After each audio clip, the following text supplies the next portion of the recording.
കാലവർഷം ശക്തമായതിനു പിന്നാലെ കണ്ണൂരിൽ മഴ ശക്തം. ചൊവ്വാഴ്ച പെയ്ത കനത്ത മഴയിൽ കണ്ണൂർ വിമാനത്താവളം പരിസരത്തെ നിരവധി വീടുകളിൽ വെള്ളം കയറി. സംരക്ഷണ ഭിത്തി തകർന്നതാണ് വീടുകളിലേക്ക് വെള്ളം കുത്തിയൊലിച്ചത്.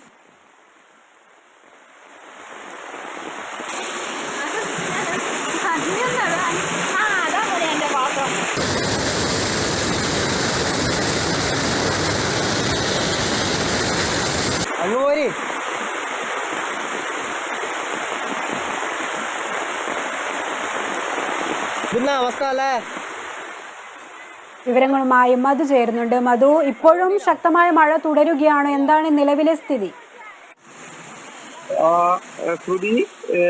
കണ്ണൂർ ജില്ലയിൽ രാവിലത്തെ മഴയ്ക്ക് നേരിയ ശമനം ഉണ്ടായിട്ടുണ്ട്. ഇപ്പോൾ മഴയില്ല. കണ്ണൂർ ജില്ലയിൽ ഇന്നലെ ശക്തമായ മഴയാണ് അനുഭവപ്പെട്ടത്. മലയോര മേഖലയിൽ ഉൾപ്പെടെയുള്ള പ്രദേശങ്ങളിൽ ശക്തമായ മഴ ഇന്നലെ ലഭിച്ചു. തീരപ്രദേശങ്ങളിൽ ചിലയിടങ്ങളിൽ വൈകുന്നേരത്തോടെ ശക്തമായ കാറ്റും അനുഭവപ്പെട്ടിരുന്നു. ഇന്നലെ രാവിലെ ആരംഭിച്ച മഴ രാത്രിയും തുടർന്നു. പുലർച്ചെയോടെയാണ് മഴയ്ക്ക് ശമനമുണ്ടായത്. ഇപ്പോൾ ഏതാണ്ട് തെളിഞ്ഞ കാലാവസ്ഥയാണ് ഇവിടെയും ജില്ലയുടെ പല ഭാഗങ്ങളിലും അനുഭവപ്പെടുന്നതെന്നാണ് റിപ്പോർട്ടുകൾ സൂചിപ്പിക്കുന്നത്. കണ്ണൂർ വിമാനത്താവളത്തിന്റെ പരിസരത്തെ വീടുകളിലും കൃഷിയിടങ്ങളിലും വെള്ളം കയറി പ്രദേശവാസികളെ ആകെ ദുരിതത്തിലാക്കിയിരിക്കുകയാണ്. ഇത് വിമാനത്താവള പ്രദേശത്തെ സംരക്ഷണ ഭിത്തി തകർന്നതാണ് സമീപത്തെ വീടുകളിലേക്കും കൃഷിയിടങ്ങളിലേക്കും വെള്ളം കുത്തിയൊലിക്കാൻ കാരണം.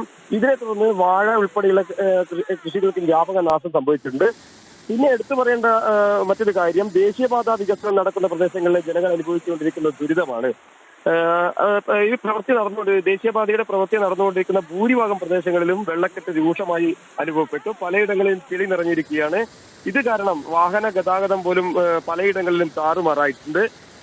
തളിപ്പറമ്പിൽ ഇന്നലെ വൈകുന്നേരത്തിന് കുപ്പം പാലത്തിന് സമീപം ദേശീയപാതയുടെ സംരക്ഷണ ഭിത്തി ഇടിഞ്ഞതിനെ തുടർന്ന് ഏറെ നേരം ഇതുവഴിയുള്ള ഗതാഗതം സ്തംഭിച്ചു. 1 മണിക്കൂറിന് ശേഷമാണ് ഗതാഗതം പുനഃസ്ഥാപിക്കാനായത്. ഇപ്പോൾ ഇവിടെ ഗതാഗത നിയന്ത്രണമാണ് ഏർപ്പെടുത്തിയിട്ടുള്ളത്. തീരദേശ മേഖലയിലെ കാര്യം പറയുകയാണെങ്കിൽ പലയിടങ്ങളിലും കടലാക്രമണം രൂക്ഷമാണ്. അതിശക്തമായ തിരമാലകളാണ് ഉണ്ടാവുന്നത്. അതുകൊണ്ട് തന്നെ പരമ്പരാഗത മത്സ്യത്തൊഴിലാളികൾ പോലും മത്സ്യബന്ധനത്തിന് ഇവിടെ ഇറങ്ങിയിട്ടില്ല.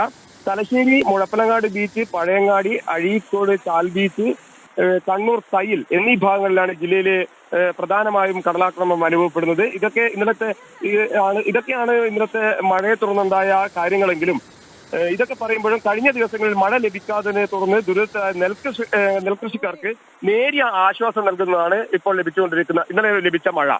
എന്നാൽ ഇന്ന് ജില്ലയിൽ പലയിടത്തും രാവിലെ മഴയില്ല എന്നതാണ് നമുക്ക് ലഭിക്കുന്ന വിവരം. അതോ ഈ വീടുകളിൽ വെള്ളം കയറി എന്ന് പറയുമ്പോൾ ഇവരെ മാറ്റിപ്പാർപ്പിക്കേണ്ട ഒരു അവസ്ഥയിലേക്ക് കാര്യങ്ങൾ പോകുന്നുണ്ടോ? താവളത്തിലേക്കുള്ള യാത്രയും മറ്റും ദുരിതത്തിലാണോ ഇപ്പോഴും? അല്ല, ഇന്നലെ വൈകുന്നേരത്തോടെ ഉണ്ടായ ശക്തമായ മഴയാണ് കണ്ണൂർ വിമാനത്താവളത്തിന്റെ പദ്ധതി പ്രദേശത്തെ സംരക്ഷണ ഭിത്തി തകരാൻ കാരണമായത്. ഈ സംരക്ഷണ ഭിത്തി തകർന്നതോടെ വിമാനത്താവള പ്രദേശത്ത് കെട്ടിനിൽക്കുന്ന വെള്ളം കുത്തിയൊലിച്ച് വീടുകളിലേക്ക് കയറുകയായിരുന്നു. എന്നാൽ ഏതാണ്ട് ഒരു 1.5 മണിക്കൂറിന് ശേഷം ആ വെള്ളം ഒഴുകി പോവുകയും ജലനിരപ്പ് താഴുകയും ചെയ്തു. അതുകൊണ്ട് മാറ്റിപ്പാർപ്പിക്കേണ്ട ഒരു സംവിധാനത്തിലേക്ക് എത്തിയിട്ടില്ല.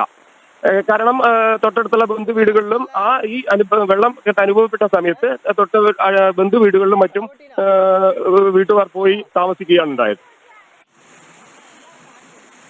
മധു, അതുപോലെ ഈ വെള്ളപ്പൊക്കം വെള്ളം വീടുകളിൽ കയറിയ സ്ഥലങ്ങളിൽ ആരെങ്കിലും സന്ദർശിക്കുകയോ അല്ലെങ്കിൽ മുൻകരുതലുകൾ ഇനിയും കാലവർഷം ശക്തമാകും, അപ്പോൾ ഇതുപോലെ വീണ്ടും ഉണ്ടാകാൻ സാധ്യതയില്ലേ? അപ്പോൾ എന്തെങ്കിലും മുൻകരുതലുകളോ എന്തെങ്കിലും എടുത്തിട്ടുണ്ടോ?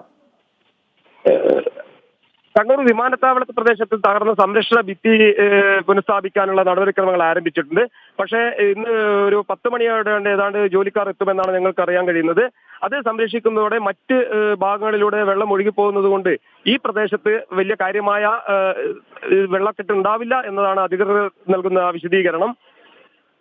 ആരും കാര്യമായ സന്ദർശനം നടത്തുകയോ അങ്ങനത്തെ അതുവഴിയുള്ള ഇതൊന്നും വന്നിട്ടില്ല. രാവിലെ മുനിസിപ്പാലിറ്റി അധികാരികൾ സ്ഥലത്തെത്തിയിട്ടുണ്ട്. ആവശ്യമായ എന്ത് നടപടികൾ സ്വീകരിക്കാൻ തയ്യാറാണ് എന്നാണ് ജനങ്ങളെ, വീട്ടുകാരെയും നാട്ടുകാരെയും ബന്ധപ്പെട്ടവർ അറിയിച്ചിട്ടുള്ളത്. വ്യക്തമാണ്. കാലവർഷം ശക്തമായതിനു പിന്നാലെ കണ്ണൂരിൽ മഴ ശക്തമാണ്. ചൊവ്വാഴ്ച പെയ്ത കനത്ത മഴയിൽ കണ്ണൂരിലെ വിമാനത്താവള പരിസരത്തെ നിരവധി വീടുകളിലാണ് വെള്ളം കയറിയത്. എന്നാൽ നിലവിലെ സ്ഥിതി ഇപ്പോൾ ശാന്തമാണ്. സംരക്ഷണ ഭിത്തി തകർന്നതാണ് വീടുകളിലേക്ക് വെള്ളം കുത്തിയൊലിച്ചതെന്നാണ് വിശദാംശങ്ങൾ നൽകിയത് മധു.